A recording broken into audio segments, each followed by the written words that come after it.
All right, welcome back to some more proofs, and let's get right to it so we can get this video done. So today we're going to talk about isosceles triangles and Cpctc. Cpctc, you'll figure out what that means in a minute. You should all know what isosceles triangles are. So starting right off here, we've got this opening exercise that has these two overlapping triangles, and they tell me that AB is equal to RS and that AB is also parallel to RS. So I need to figure out what to do with that information. So the first thing I'm going to do with that information is mark it on the diagram. We cannot overstate how important it is to mark up your diagram when you're doing these questions. So AB is equal to RS. So this right here is equal to that right there. And AB is also parallel to RS. So I'm going to use my little parallel markings here and see what I can do. So these are equal and they're also parallel. What question are they asking? What pair of angles or sides are congruent because AB equals RS? Well, let's see. When I have things that are parallel, does that make them congruent? Does that make sides congruent? No. When things are parallel, yeah, they might also be congruent, but parallelism never proves lengths congruent. So don't ever say that, okay? So what pairs of angles or sides are congruent? No sides are congruent by parallelism. There are angles that are congruent. So if these guys are parallel, and I can kind of turn my head here, let's see. If these are congruent, I see it. That means this guy and this guy are congruent. Because why? Well, let's see. This guy would be angle ABC, and the other guy would be angle RST. And those are congruent because if lines are parallel, those are corresponding angles are congruent. Make sure you have the whole thing there. You can't just say corresponding. That doesn't mean anything. So if lines are parallel, corresponding angles are congruent. Awesome. What other piece of information would be needed to prove that AB, where's my C? That's weird. Need to prove ABC is congruent to RST by SAS. Okay, so SAS means I need a side, I need an angle, and then I need another side. So I have this side, I have this angle, and through SAS, I need another side that touches the angle. So I would need to know that this side right here is congruent to this side right here, so that both of those have SAS. So SAS, I would need to know that CB is congruent to TS.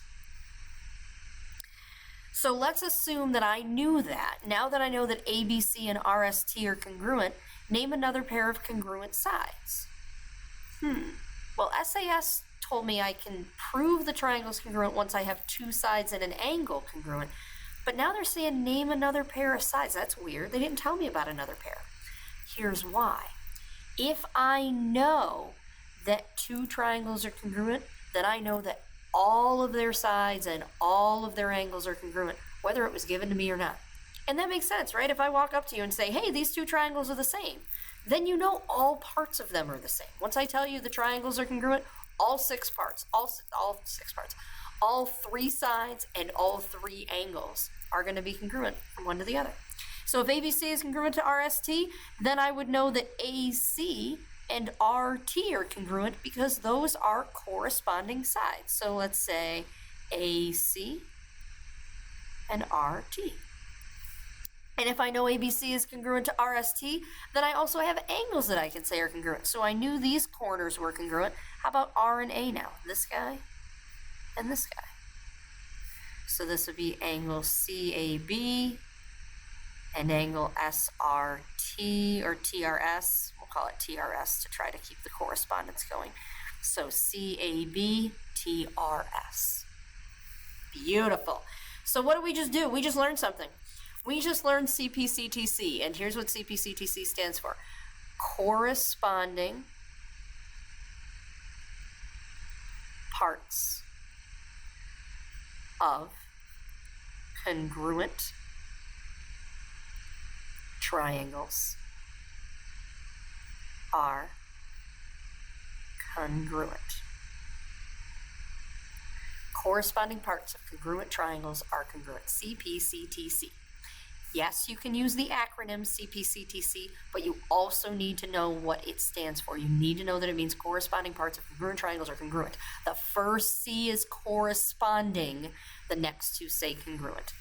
What that really says is it says if you prove two triangles congruent, then you're allowed to say that all non-mentioned corresponding parts must also be congruent. It's what we just did.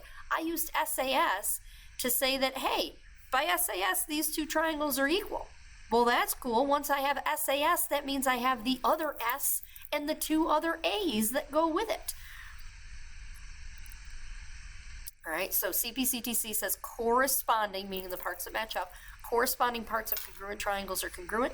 If I write that as an if-then statement, I would say if two triangles are congruent, then all pairs of corresponding parts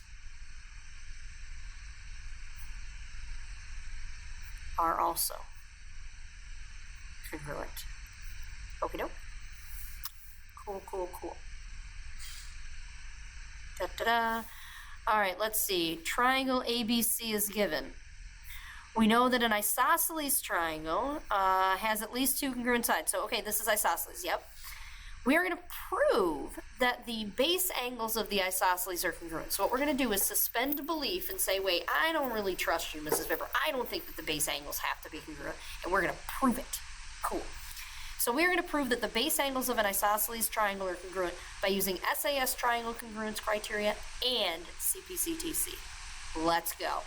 Ooh, my lights went out in my classroom. Creepy. It's like Halloween time. There we go. Okay. So, I'm going to pause this so I can stand up and turn my lights back on. Hold on. Look at that. My lights are on. Okay. La la la la la. All right, so what were we given? We were given isosceles triangle ABC. I don't know why my C's just don't want to show up. With AB equal to AC. No idea why that didn't show up either. Let's see. They are also given that AD bisects BAC. What? I don't see AD. I know I don't. It says to complete this proof, we must draw an auxiliary segment. So we're going to draw AD such that it's the angle bisector of A, where D is this intersection down here. All right, so this guy right here is going to be D, and we are given that that's an angle bisector, so these two angles are going to be congruent. And we want to prove, if we set that up, that we can prove the triangle's congruent.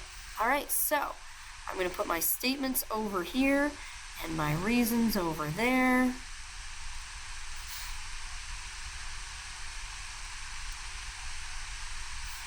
Let's see, I'm going to start off to the side so I don't run out of room. So, one, what was I given?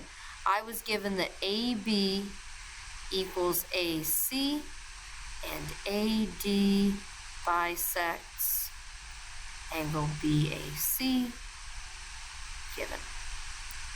Mrs. Vibber, I don't know how to start a proof. Well, if you don't know how to start a proof, proofs are like a big domino setup, all right? You start with one thing, you push it over, it leads to something else. That leads to something else, which leads to something else. That's where you want to go with proofs. So the first thing I'm given is I am given that these sides are congruent. Now, normally we'd say, oh, if the sides are congruent, the angles are too, but we're trying to prove that right now. So I can't jump right to the angles because I'm suspending the belief that that works. So these sides being congruent is just kind of a, all right, fine. AD bisects BAC. That's something that's given to me that I can use. If AD right here bisects BAC, that means I have two angles right here that are congruent. So the two angles that I know are congruent are angle BAD and angle CAD. And why is that? Well, because it's a bisector. I can't write because it's a bisector in my reasons. I'm going to write an angle bisector creates two congruent angles. An angle bisector creates two congruent angles. Well, duh, that's what it does. It's the definition of an angle bisector. All right, so we have those things equal. Is there anything else in the given that's going to push some dominoes over? Nope. So then when we've stopped pushing the dominoes over from the given, we want to remember we were also given a diagram. Is there something about this diagram that's shared by both of the triangles? I know. What do you know? Oh my goodness, they share AD. These guys share a side. And when we share a side, we know that side can be used by both triangles as long as we take a moment to say, hey, things are congruent to themselves by the reflexive property. All right, so cool. That guy's reflexive to itself by the reflexive property. And then I look at my diagram and I realize, ooh, S-A-S. As soon as I have SAS, I know that the triangles are congruent. So now I can say, cool, my triangles are congruent. So triangle BAD is congruent to triangle CAD by SAS congruence. It has to say BAD and CAD, or it could say ADB and ADC, but make sure when you write your triangle congruence statement that you map out the corresponding pieces appropriately. So BAD is congruent to CAD by SAS, and then for last but not least, I was told to prove that angle B is equal to angle C. Well, I just kind of ignored that for a while and said, you know what, let's do a proof. Let's do a triangle proof. Well, here's why we do a triangle proof, even when we're not told to do so. It's because once I prove triangles congruent, I only need 3 things, and then I can get 3 more things from that. So I prove those triangles congruent, and now, because they're congruent, I know everything else about these triangles are congruent, including things I didn't mention, such as let me fix that. Such as angle B being congruent to angle C by Cpctc. So, important thing to note, you cannot use Cpctc until after you've proved the triangle's congruent. Why? Because Cpctc says corresponding parts of congruent triangles are congruent. Congruent triangles, this is one in the middle. All right, you have to have a triangle congruent statement like an SAS or something above Cpctc, or else you can't use Cpctc. Oh, nope. So Cpctc is a way to prove sides or angles congruent after you've proved 2 triangles congruent. All right, so now that we've proved that the base angles of the isosceles are congruent, which is what we just did, we can use it now. So now you don't need to suspend belief that that's true. We can start using it in a proof.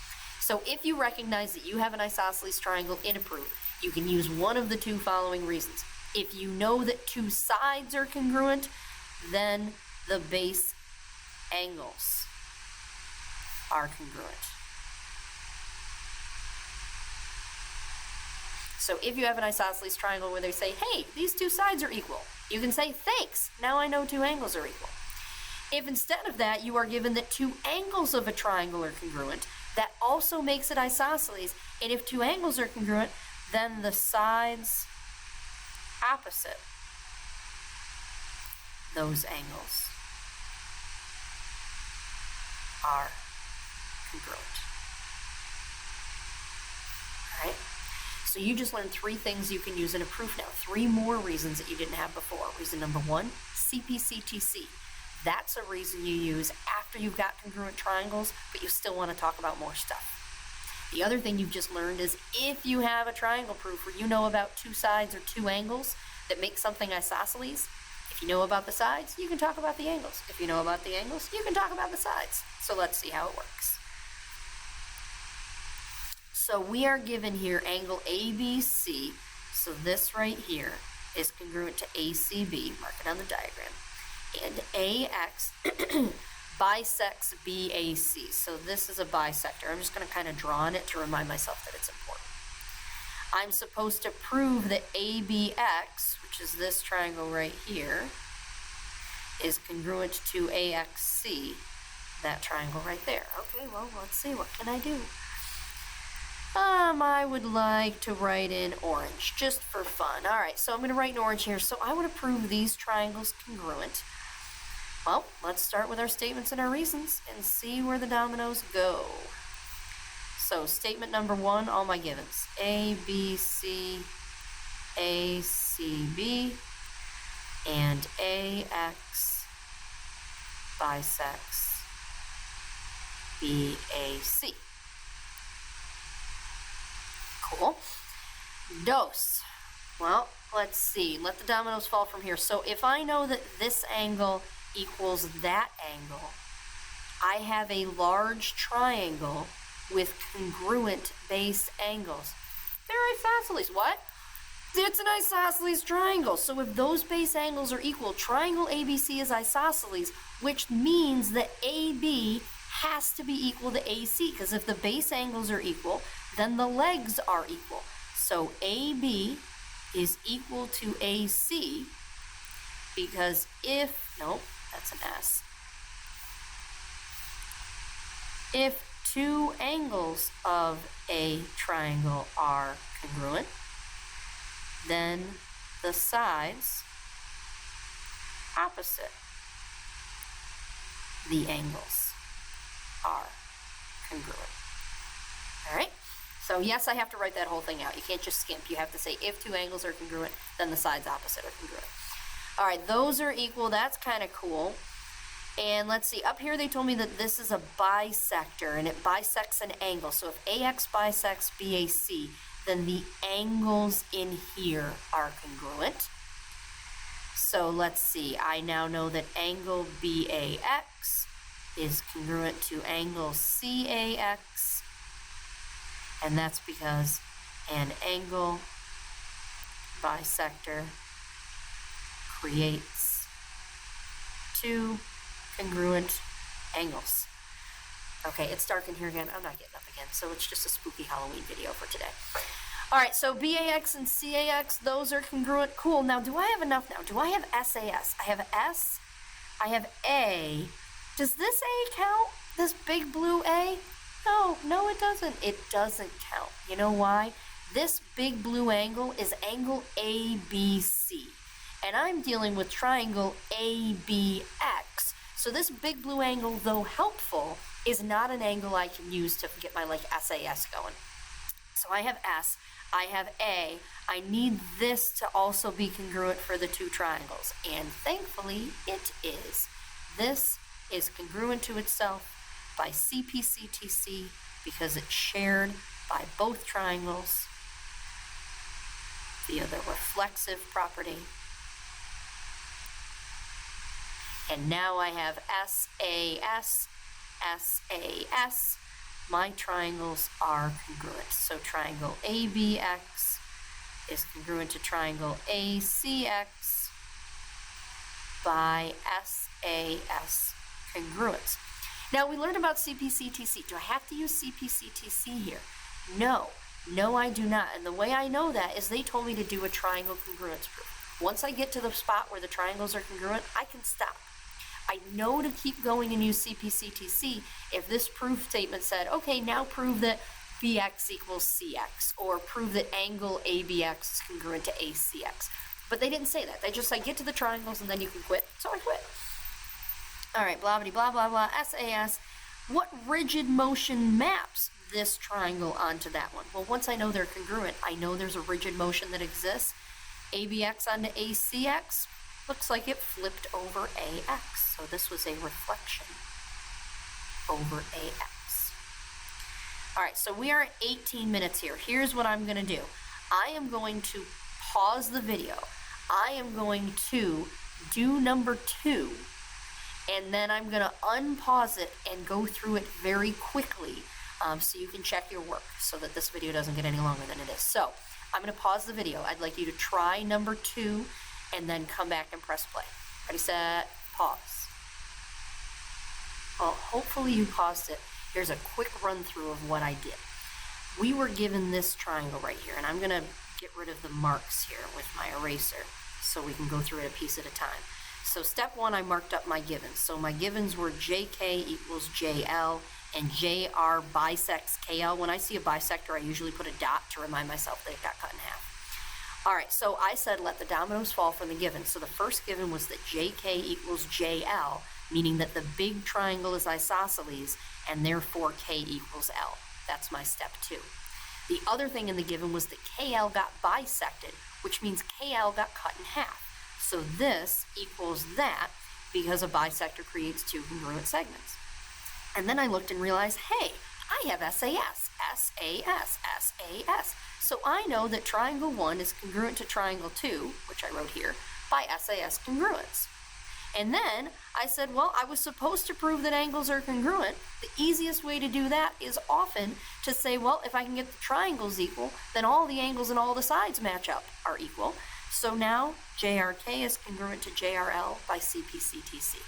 So step 1 when you're doing these proofs is make a plan. Look at your givens, look at your proof, and say, wait a minute, my proof statement right here doesn't say triangle equals triangle.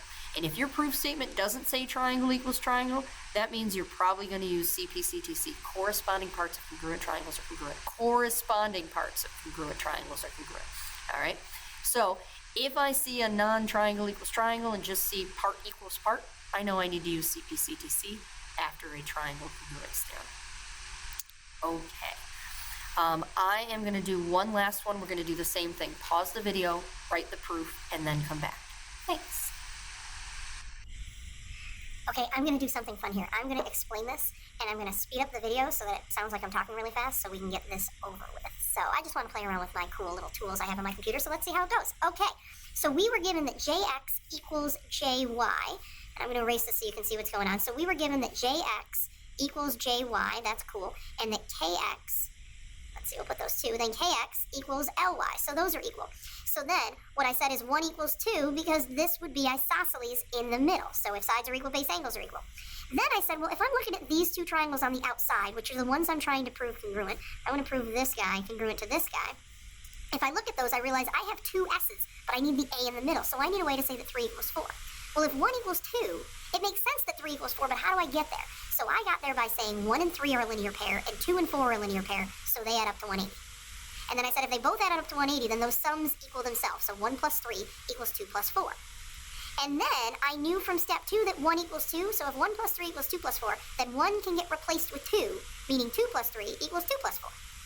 And then I have 2's on both sides, so I can subtract them and end up with just 3 equals 4. So yay, I got to the point where I could say 3 equals 4, which gives me SAS and SAS for the triangles.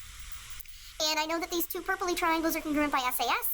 And then it followed up and said, now I want to prove that the big outer triangle, JKL, is isosceles. Well, how do I know if something's isosceles? It has 2 equal sides. So if purple triangle equals purple triangle, then outside leg JK and outside leg JL are equal by Cpctc. And if those 2 outsides are equal, then the triangle's isosceles because it has 2 congruent sides.